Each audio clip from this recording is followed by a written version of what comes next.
Good morning, students. Today I am going to teach you the first read of the fourth unit, Mind, Body, Medicine. In this read, we will discuss what we should do for our happiness and well-being in life. A person is happy when he or she is free from negative emotions such as stress, anger, tension, jealousy, irritation, and fear. A person is healthy when he or she is both physically and mentally fit. In today's time, is it possible to be free from negative emotions and always be peaceful and calm? In today's time, is it possible that we never fall ill and be free from any disease, whether it is physical or psychological? It is possible. Yes, it is possible when we change our lifestyle and follow what Ayurveda teaches us. Now, let us start our read, Mind, Body, Medicine.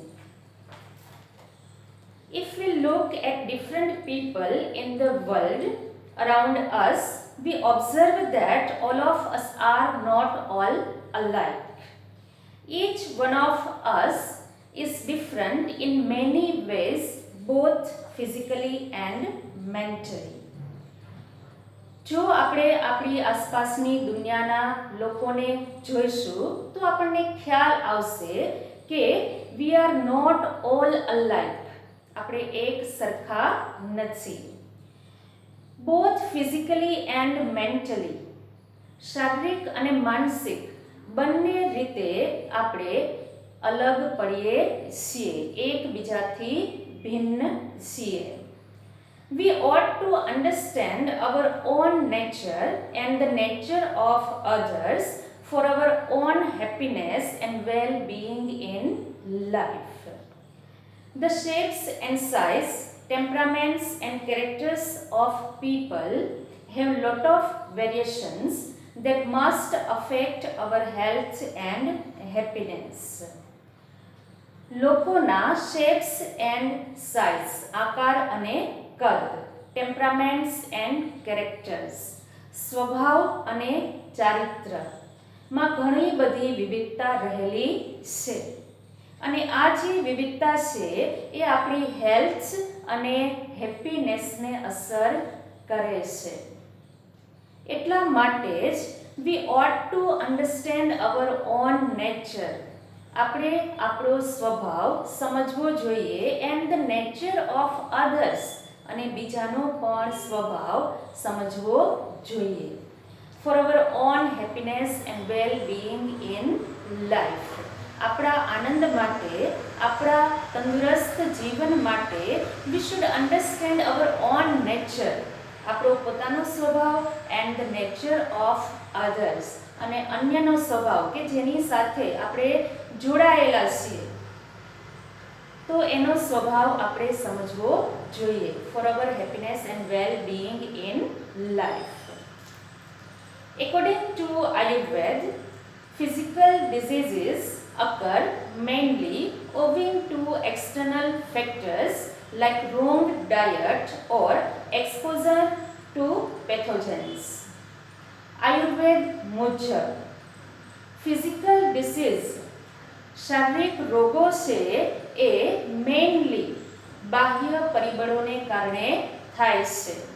બાહ્ય પરિબળો જેવા કે અયોગ્ય ખોરાક, wrong diet, અયોગ્ય ખોરાક આપણે લઈએ, or exposure to pathogens, કે pathogens means જે જીવાણુઓ છે, જે રોગ ઉત્પન્ન કરનાર જીવાણુઓ છે એના તરફ આપણે અસુરક્ષિત રહીએ તો આવા જે બાહ્ય એક્સટર્નલ ફેક્ટર છે એના દ્વારા ફિઝિકલ ડિઝીઝ થાય છે.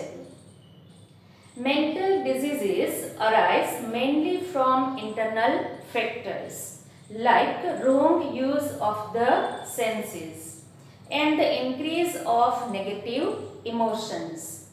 અને માનસિક બીમારીના કારણો મેઇનલી ઇન્ટરનલ છે, આંતરિક છે. માનસિક બીમારી થવાના ખાસ કરીને ઇન્ટરનલ કારણો છે, જેવા કે wrong use of the senses, આપણી સમજ છે, આપણું જે જ્ઞાન છે એનો અયોગ્ય ઉપયોગ કરવો.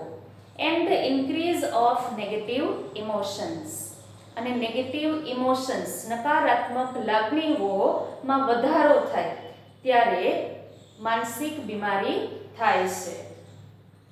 We ought to develop the habit of positive thinking. We ought to develop the habit of positive thinking. આપણે પોઝિટિવ થિંકિંગની હેબિટ ડેવલપ કરવી જોઈએ. આપણે હંમેશા પોઝિટિવ વિચારવું જોઈએ. It has a good positive effect on our emotions. આપણી જે positive thinking છે એની આપણા ઇમોશન્સ ઉપર સારી અસર થાય છે. However, both physical and psychological diseases are usually mixed and one seldom occurs without the other. અહીંયા આપણે જોયું કે ફિઝિકલ ડિઝીઝીસ થવાના ખાસ કરીને બાહ્ય પરિબળો છે, એક્સટર્નલ ફેક્ટર્સ છે, અને મેન્ટલ ડિઝીઝીસ થવાના ઇન્ટરનલ ફેક્ટર્સ છે, આંતરિક પરિબળો છે. પરંતુ જો કે however both physical and psychological diseases, both physical શારીરિક અને માનસિક બંને બીમારીઓ, બંને રોગ are usually mixed, એકબીજા સાથે સંકળાયેલી છે. and one seldom occurs without the other, અને એક બીમારી ભાગ્યે જ અન્ય બીમારી વગર થાય છે. તો ફિઝિકલ અને સાયકોલોજીકલ ડિઝીઝ છે એ એકબીજા સાથે સંકળાયેલી છે.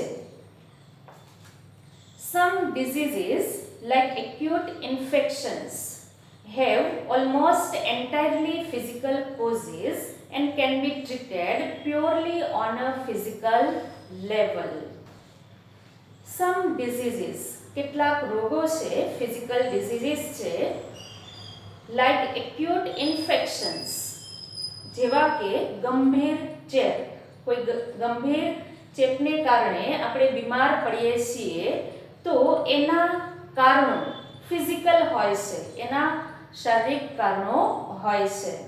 and they can be treated purely on a physical level, અને એ શારીરિક લેવલ ઉપર જ એની સારવાર થઈ શકે. However, most diseases have psychological cause and all lasting diseases have psychological effects. જો કે most diseases, ભલે આપણને કોઈ શારીરિક રોગ થયો હોય અને એની ટ્રીટમેન્ટ છે એ ફિઝિકલ લેવલ ઉપર જ થઈ શકે, તો પણ મોસ્ટ ડિસીઝીસ, આ જે ફિઝિકલ ડિસીઝ છે એના સાયકોલોજીકલ કોઝ પણ હોય છે. એન્ડ ઓલ લાસ્ટિંગ ડિસીઝીસ, અને કોઈ પણ જે લાંબા સમયની બીમારીઓ છે એની સાયકોલોજીકલ ઇફેક્ટ હોય છે. કોઈ પણ બીમારી લાંબા સમય સુધી કોઈ પણ વ્યક્તિ બીમાર રહે તો એના ઉપર માનસિક અસર પણ થાય છે. A physical disease disturbs the emotions. શારીરિક રોગ ભલે થયો હોય પરંતુ એ મનને પણ અસર કરે છે. A physical disease disturbs the emotions. કોઈ પણ શારીરિક રોગ આપણા ઇમોશન્સને ડિસ્ટર્બ કરે છે, ખલેલ પહોંચાડે છે. In weakens the senses અને આપણા જે જ્ઞાન તંતુઓ છે એ નબળા પાડે છે, which may result into physical troubles અને એનું પરિણામ શું આવશે કે આપણી શારીરિક મુશ્કેલીઓ વધશે. They lead to dietary problems, strain the heart and nerves and weaken the physical body. જ્યારે આપણને કોઈ શારીરિક રોગ થાય છે તો એની અસર આપણા મન ઉપર થાય છે.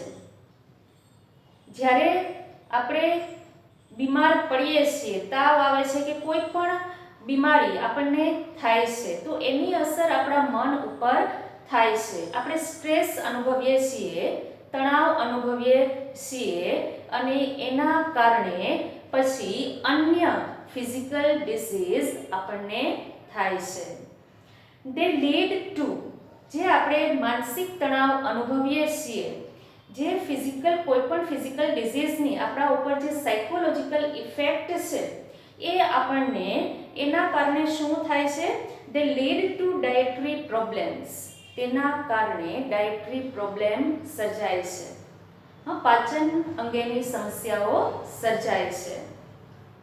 Strain the heart and nerves, જે સ્ટ્રેન કરે છે હાર્ટ આપણા હૃદય અને આપણા જે નર્વ્સ છે, ચેતાઓ છે, એને નુકસાન પહોંચાડે છે. એન્ડ વીકન ધ ફિઝિકલ બોડી, અને આપણા શરીરને એ નબળું પાડે છે. તો આ રીતે ફિઝિકલ અને સાયકોલોજીકલ ડિઝીઝ છે એ એકબીજા સાથે સંકળાયેલા છે. In the modern developed world, our problems are mainly psychological. In the modern developed world, આજના આ વિકસિત દુનિયામાં our problems are mainly psychological. આપણા પ્રોબ્લેમ્સ છે એ મેઇનલી ખાસ કરીને સાયકોલોજીકલ છે. We have sufficient food, clothing and shelter, which prevent us from getting most physical diseases. We have sufficient food. આપણી પાસે પૂરતો ખોરાક છે. આપણે બેલેન્સ્ડ ડાયટ મેળવી શકીએ છીએ.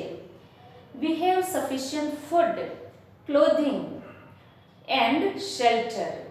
આપણી પાસે મકાન છે રહેવા માટે, જે પ્રાઇમરી નીડ્સ છે, જીવન જીવવા માટે આપણી જે પ્રાઇમરી નીડ્સ છે કે બેલેન્સ્ડ ડાયટ, કપડાં, ક્લોથિંગ એન્ડ શેલ્ટર, જે મકાન આપણી પાસે હોવું જોઈએ, તો એ પણ શેલ્ટર પણ આપણે ધરાવીએ છીએ કે જે આપણને વિભિન્ન ઋતુઓમાં જે આપણને રક્ષણ આપે છે. તો આપણી પાસે બધું જ છે કે જેથી કરીને આપણે શારીરિક રીતે બીમાર પડીએ નહીં. We have sufficient food, clothing and shelter which prevent us from getting most physical diseases.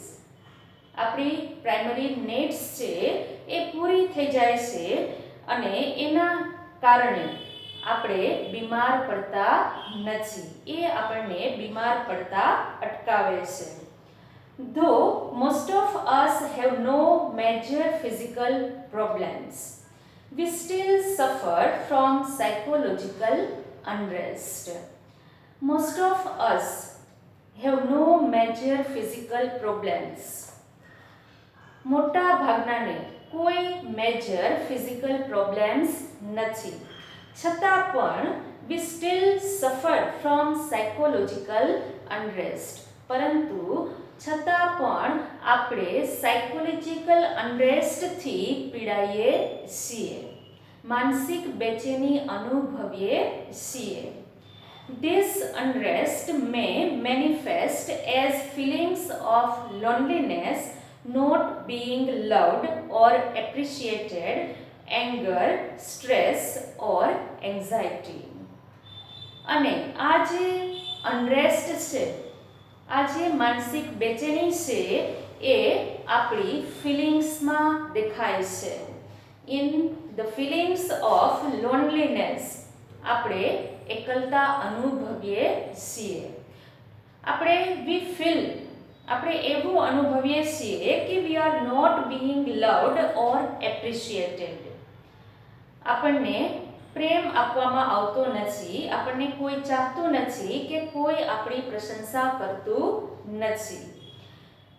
And anger આપણે ગુસ્સે થઈએ છીએ, સ્ટ્રેસ અનુભવીએ છીએ, ઓર એન્ઝાયટી અને ચિંતિત બનીએ છીએ.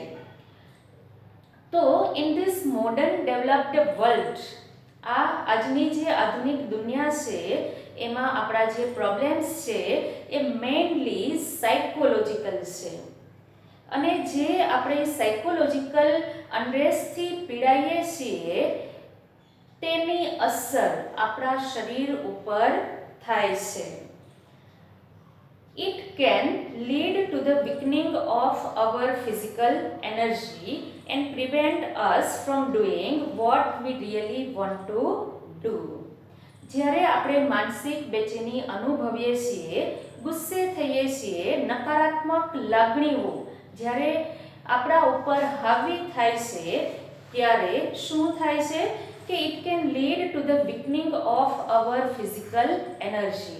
આપણી જે ફિઝિકલ એનર્જી છે, શારીરિક શક્તિ છે એને એ નબળી પાડે છે. And prevent us from doing what we really want to do. અને આપણે ખરેખર જે કરવા ઈચ્છીએ છીએ એને કરતા રોકે છે. આપણે જે કામ કરવા ઈચ્છીએ છીએ તો આપણે જો માનસિક બેચેની અનુભવતા હોઈએ તો એ કામ આપણે કરી શકતા નથી. નાઉ આગળનું લેસન છે આપણે નેક્સ્ટ વિડીયોમાં જોવાના છીએ. એ પહેલાં આપણે કેટલાક ડિફિકલ્ટ વર્ડ્સ છે એના મિનિંગ સમજીએ. અલાઇક. અલાઇક મીન્સ એક સરખું, સિમિલર. ઓટ ટુ. ઓટ ટુ એક મોડલ વર્બ છે, મોડલ ઓક્સિલિયરી વર્બ છે. જ્યારે આપણે આમ કરવું જોઈએ કે આમ ન કરવું જોઈએ એવું આપણે કંઈક દર્શાવવું હોય ત્યારે ઓટ ટુ અને શુડનો ઉપયોગ થાય છે. હેડ બેટરનો ઉપયોગ પણ એના માટે થાય છે. Well being. Well being means quality of life, health, આરોગ્ય, તંદુરસ્તી. અકર. અકર મીન્સ બનવું કે થવું, happen or take place. Pathogens. Pathogens એટલે હાર્મફુલ બેક્ટેરિયા એન્ડ વાયરસ. જે રોગ ઉત્પન્ન કરનાર જીવાણુઓ છે એ હાર્મફુલ બેક્ટેરિયા ઓર વાયરસ. સેલ્ડમ. સેલ્ડમ મીન્સ ભાગ્યે જ, means hardly or rarely. Acute. Acute means ગંભીર, severe, તીવ્ર, intense or serious. Dietary. Dietary means પાચનને લગતું, related to diet. આપણા પાચનને લગતું, dietary. આપણા ખોરાકને લગતું. સ્ટ્રેન. અહીંયા સ્ટ્રેનનો અર્થ લેવાનો છે weaken by pressure or tension. Tension કે દબાણથી નબળું પાડવું. Then manifest. Manifest means reveal કે show. manifest એટલે દેખાવું. Now હવે આગળનું જે લેસન છે એ આપણે નેક્સ્ટ વિડીયોમાં જોશું.